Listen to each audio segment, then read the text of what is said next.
Hello friends, welcome to our online classes. और आज का हमारा टॉपिक है एक एक नियम यूनिटरी मेथड।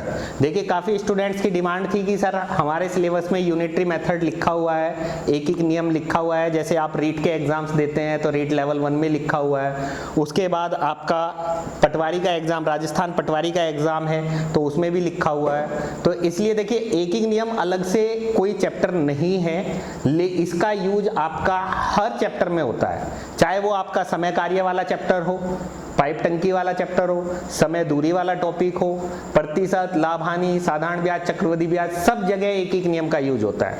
मैंने आपको जो भी चैप्टर्स पढ़ाए हैं वहाँ हर जगह कहीं ना कहीं आपको बताया है कि इसमें एक एक नियम लगेगा।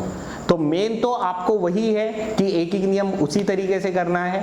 और कुछ फिर भी आप लोगों की डिमांड आई है तो 8-10 क्वेश्चन हम करा देते हैं एक एक नियम पे। और एक एक नियम से रिलेटेड और भी क्वेश्चंस देखने हैं आपको तो मेरे YouTube चैनल पे आपको टाइम एंड वर्क, जो इंपॉर्टेंट चीजें है वो मैं बता रहा हूँ, टाइम एंड वर्क, समय कार्य का वीडियोज आपको मिल जाएगा। अभी नहीं डला है तो आगे डल जाएगा, आगे आने वाले दिनों में। इसका जरूर देख लेना आप, 20 क्वेश्चन आए इसके डाले जाएंगे, वो भी आपके यूनिटरी मेथड से ही होंगे।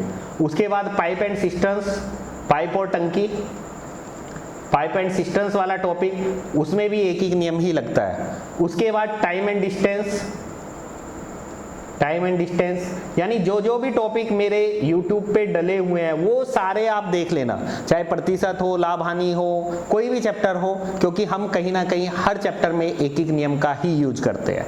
ठीक है, अब देखते हैं इसका फर्स्ट क्वेश्चन। और इसके क्वेश्चंस की PDF लेने के लिए आप डिस्क्रिप्शन में लिंक दिया हुआ है, उस पर आप क्लिक करेंगे तो गूगल ड्राइव का लिंक आपको मिल जाएगा। उसमें से आप इस चैप्टर की PDF 10 क्वेश्चन जो मैं कराऊंगा अभी, उसको आप PDF के रूप में भी प्राप्त कर सकते हैं और वो क्वेश्चन वहां से रीड करते जाइएगा और सॉल्यूशन मैं बता रहा हूँ वो देखते जाइएगा।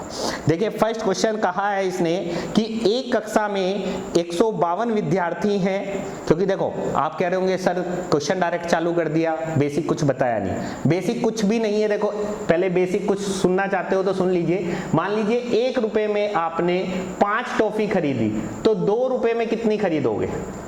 तो आपको पता है 1 रुपए में 5 आई तो 2 रुपए में कितनी आएगी? 5 गुणा 2 यानी 10। बस यही एक एक नियम है, इससे ज्यादा कुछ नहीं है एक एक नियम में। 5 रुपए में आपने 20 टॉफी खरीदी तो 10 रुपए में कितनी खरीदोगे? तो 5 रुपए में 20 खरीदी तो 10 रुपए में कितनी आएगी? 20/5 ये नीचे आ जाता है और ये 10 इधर गुणा में चला जाता है। तो 5 दूनी 10 यानी 20 दूनी 40। बस यही एक एक नियम है, अलग से एक एक नियम कुछ भी नहीं है। ठीक है, अब क्वेश्चंस देखते हैं इसके ऊपर। क्वेश्चंस किस किस तरह के बनते हैं। आसान क्वेश्चंस भी होते हैं और भारी क्वेश्चंस भी होते हैं, दोनों तरह के क्वेश्चंस हैं। एक कक्षा में 152 विद्यार्थी हैं। स्कूल के चारों ओर पौधे लगाने के लिए प्रत्येक विद्यार्थी 40 रुपए देता है। यदि एक पौधे की कीमत 20 रुपए हो तो कुल कितने पौधे लगाए जा सकते हैं? There are 152 students in a class.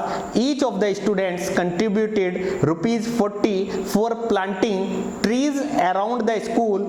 If planting one tree costs ₹20, how many trees can be planted by the money collected from the students? तो देखिए गाइज, इसने क्या कहा है कि 152 विद्यार्थी हैं और एक विद्यार्थी कितने रुपए इकट्ठे करता है? 40 रुपए। तो 152 विद्यार्थी है, एक विद्यार्थी ने 40 रुपए दिए तो 2 विद्यार्थी कितना देंगे? 40 गुणा 2 करोगे 80। ऐसे 152 विद्यार्थी कितना देंगे? तो 152 गुणा 40 करोगे, यानी ये टोटल आपके पास पैसा हो गया कि इतना पैसा विद्यार्थियों से इकट्ठा हुआ है। एक एक लाइन लिखने की जरूरत नहीं है। 9th-10th क्लास में नहीं पढ़ रहे हो आप, कंपटीशन एग्जाम क्लियर करना है तो आपको छोटे से छोटा, कम से कम जितना लिखा जाए उतना लिखना है। 152 × 40 क्या हो गया? ये टोटल रकम हो गई। अब एक पौधे की कीमत 20 रुपए है। अगर मैं कहूं कि एक पौधे की कीमत 20 रुपए है तो 100 रुपए में कितने पौधे आएंगे? तो 100 को आप क्या करोगे? 20 से भाग करोगे, यानी कहोगे कि सर 5 पौधे आए। ऐसी टोटल रकम ये है और एक पौधे की कीमत कितनी है? 20 रुपए। तो मैं इसको क्या कर दूं? 20 से भाग कर दूं। 20 से भाग करेंगे तो 20 दूनी 40। तो गाइज, इस क्वेश्चन का आंसर आ जाएगा 2 दूनी 4, 15 दूनी 30। तो इस क्वेश्चन का आंसर आ जाएगा 304 रुपए। बस इतने छोटे छोटे क्वेश्चन होते हैं एक एक नियम के। सेकंड क्वेश्चन देखिए, यदि 4864 किलोमीटर दूरी तय करने में एक कार 16 लीटर पेट्रोल की खपत करती है तो 32 लीटर पेट्रोल में यह कितने किलोमीटर चलेगी? If 16 liters of petrol is consumed by a car in covering a distance of 4864 kilometer, how many kilometers will it go in 32 liters of petrol? Simple question. 16 litre आपने petrol डलवाया गाड़ी में, general knowledge के question होते हैं इसमें। 16 litre petrol आपने गाड़ी में डलवाया तो आपने 4864 किलोमीटर की दूरी तय की, 4864 किलोमीटर की दूरी तय की। अब पेट्रोल 32 लीटर अगर डलवाते हो, क्योंकि इसने कहा है कि 32 लीटर पेट्रोल में कितनी चलेगी, तो 32 लीटर पेट्रोल डलवाते हो तो 16 का ये क्या हो गया, डबल, तो इसलिए दूरी भी क्या होगी, डबल तय की जाएगी। तो इसका डबल कर दीजिए, इसका डबल करोगे तो 2 चौक 8, 2 छके 12 का 2 का हासिल 1, 48 दूनी 96 और 1 97। तो इस क्वेश्चन का आंसर आ जाएगा 9728। Next question number 3rd,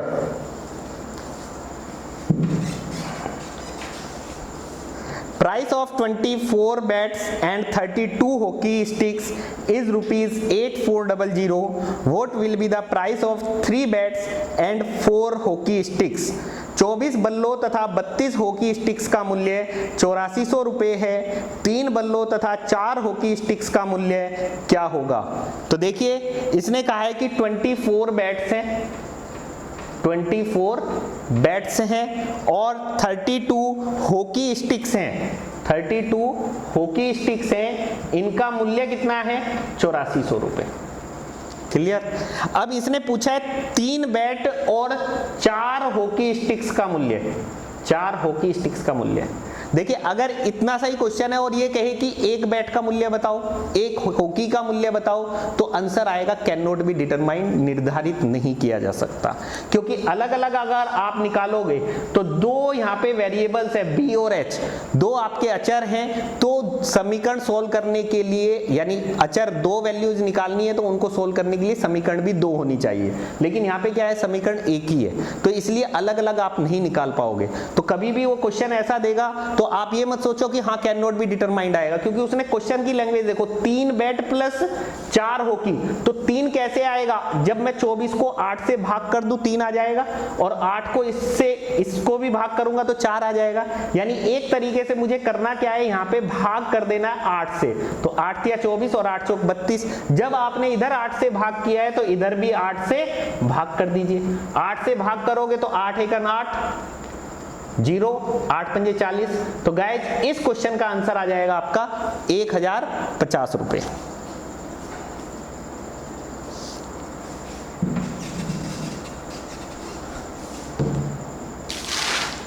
next question number 4, 4 कैमरों तथा 6 सेल फोनों का मूल्य 51365 है। 12 कैमरों तथा 18 सेल फोनों का मूल्य कितना होगा?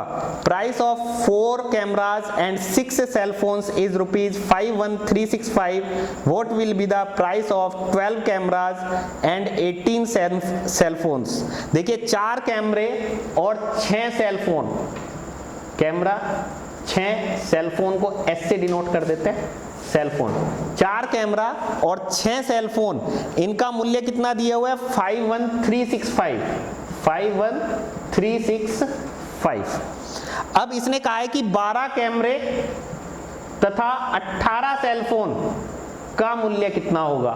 फिर वही बात है कि अगर ये पूछता है कि एक कैमरे का मूल्य कितना होगा, तो आंसर क्या आ जाएगा? Can not be determined.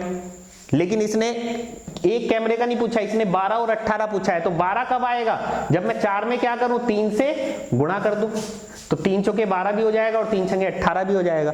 और 3 से इधर मल्टीप्लाई किया गया है तो 3 से इधर भी मल्टीप्लाई करना पड़ेगा।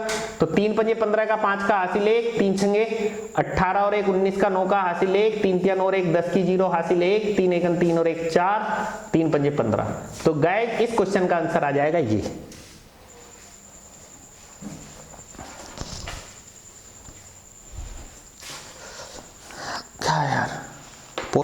नेक्स्ट क्वेश्चन नंबर 5, यदि 15 संतरों का मूल्य 110 रुपए है तो 39 संतरों का मूल्य क्या होगा?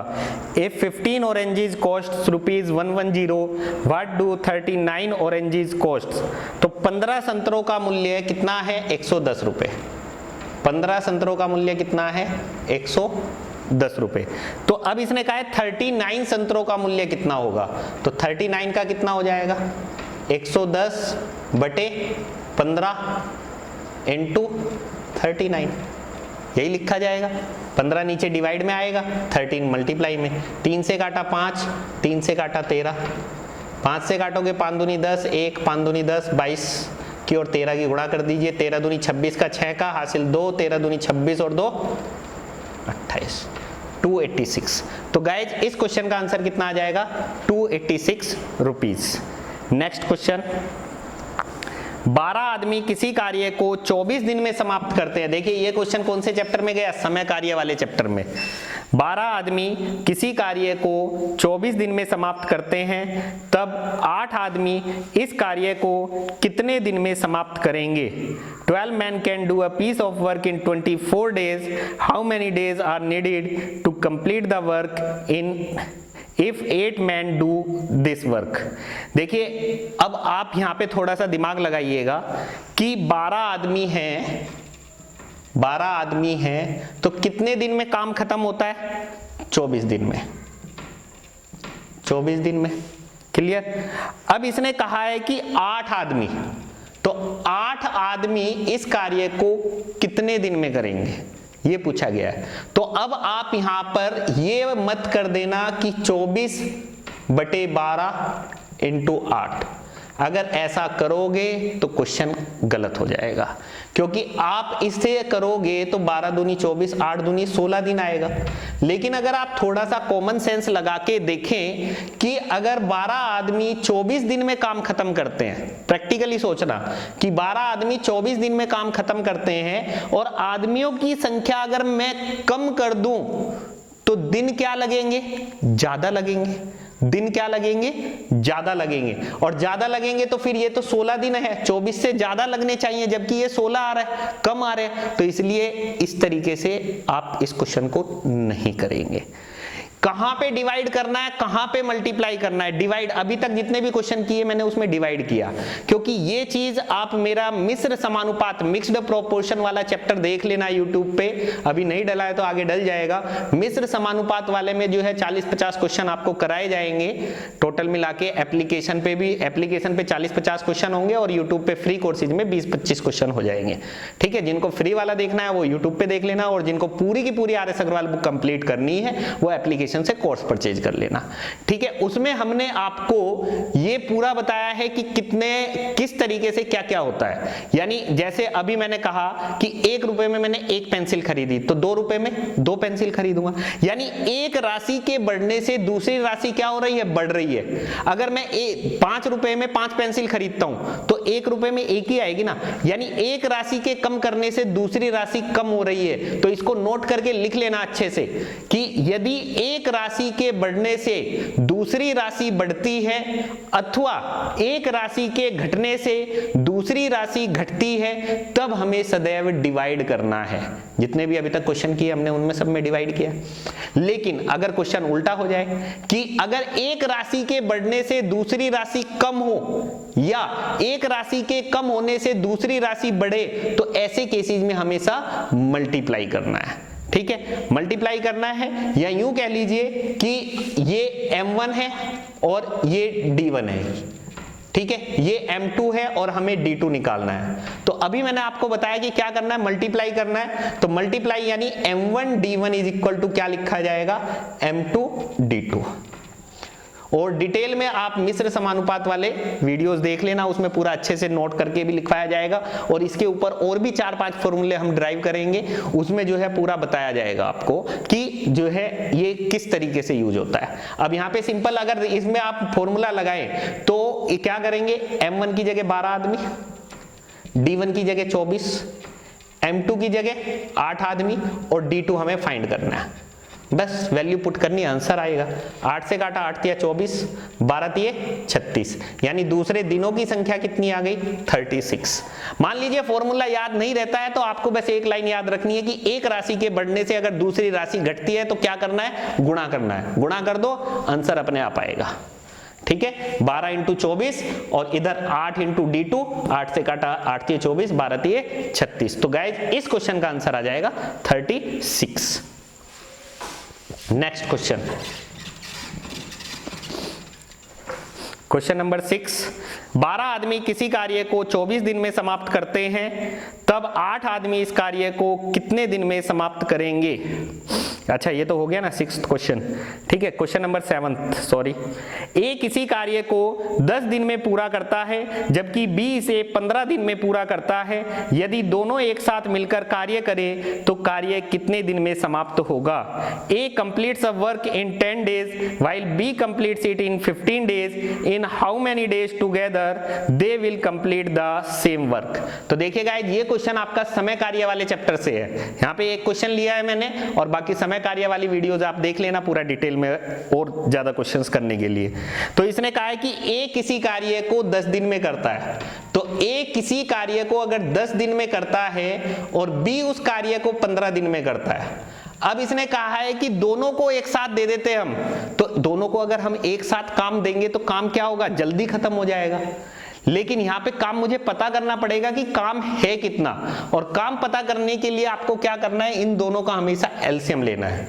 देखिए अलग अलग टीचर के अलग अलग फंडे होते हैं पढ़ाने के, अलग अलग बुक में अलग अलग तरीके मिलेंगे। जो तरीका मैं बता रहा हूं ये आपको किसी बुक में नहीं मिलने वाला। 10 और 15 का आप क्या कीजिए, एलसीएम ले लीजिए। 10 और 15 का लघुत्तम समापवर्तक कितना आएगा, 30। तो 10 और 15 का लघुत्तम समापवर्तक कितना आ गया, 30।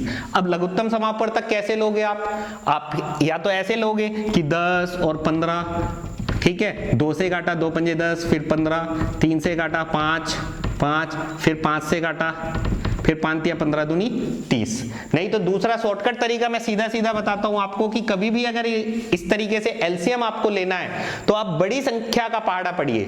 बड़ी संख्या कौन सी है इसमें, 15 का पहाड़ा पढ़िए, 15 की टेबल पढ़िए। 15 एकन 15, 10 के पहाड़े में 15 नहीं आता है, फिर 15 दूनी 30, 10 के पहाड़े में 30 आता है, तो इसलिए 30 एलसीएम हो जाएगा। यानी ऐसी छोटी से छोटी संख्या जो दोनों के पहाड़े में आ जाए वही क्या होती है, लघुत्तम समापवर्तक। तो इसका मतलब क्या हुआ कि ए 10 दिन में 30 काम करता है और बी 15 दिन में 30 काम करता है। तो 10 दिन में अगर ये 30 काम करेगा, 30 मान लीजिए रोटियां खा रहा है या काम कर रहा है, 10 दिन में 30 रोटियां खाएगा तो 1 डे वर्क कितना होगा, 10 दिन में 30 काम किया तो 1 दिन में कितना करेगा, 3। 15 दिन में 30 रोटियां खाएगा तो 1 दिन में कितनी खाएगा, 2।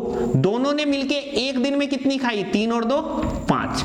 दोनों मिलकर के 1 दिन में 5 रोटियां खा रहे हैं तो पूरी 30 रोटियां कितने दिन में खाएंगे, 30 को 5 से भाग कर दीजिए। यानी इस क्वेश्चन का आंसर आ जाएगा आपका 6 दिन। Next question number 8। एक रेलगाड़ी 19 घंटे में 1235 किलोमीटर की दूरी तय करती है, 2 घंटे में यह कितनी दूरी तय करेगी? अ train covered A distance of 1235 kilometre in 19 hours, how much distance it will cover in 2 hours? तो देखिए 19 घंटे में 1235 किलोमीटर।